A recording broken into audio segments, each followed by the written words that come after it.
IPL ஏலத்தில் இதுவரைக்கும் நடந்த சுவாரஸ்யமான விஷயங்களை பார்த்து தெரிஞ்சுக்கலாம். 3வது இடத்துல இருக்கிறது சுவாரஸ்யமான விஷயம்னு சொல்ல முடியாது, இருந்தாலும் மறக்க முடியாத ஒரு மொமெண்ட்.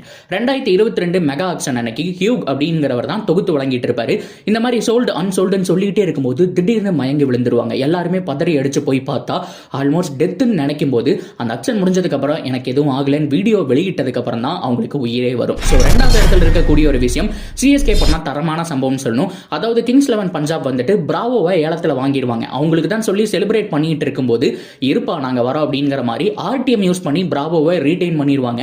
உடனே பிரீத்தி இந்த மூஞ்சியில சிரிப்பே இருக்காது. 1வது இடத்துல இருக்கக்கூடிய மூமெண்ட் என்ன அப்படின்னு சொன்னா, ஐபிஎல் வரலாற்றிலேயே எல்லா டீமும் சேர்ந்து ஏலத்துக்கு போன ஒரே பிளேயர் MS தோனி மட்டும்தான். முதல் சீசன்ல நடந்த சம்பவம் மறக்கவே முடியாதுன்னு சொன்னோம். ஏலம் முடிஞ்சதுக்கு அப்புறம் அந்த ஏலத்தை நடத்தின ரிச்சர்ட் என்ன பண்ணுவாரு அப்படின்னா, MS தோனியோட ஆட்டோகிராஃப் வாங்கி வச்சுக்குவாரு. ரீசன்ட் டைம்ல கூட ட்விட்டர்ல போட்டிருந்தாரு, நான் சோல்ட் பண்ண ஹையஸ்ட் பிரைஸ் இருக்கிற முதல் பிளேயர் நீதான்ப்பா அப்படிங்கிற மாதிரி.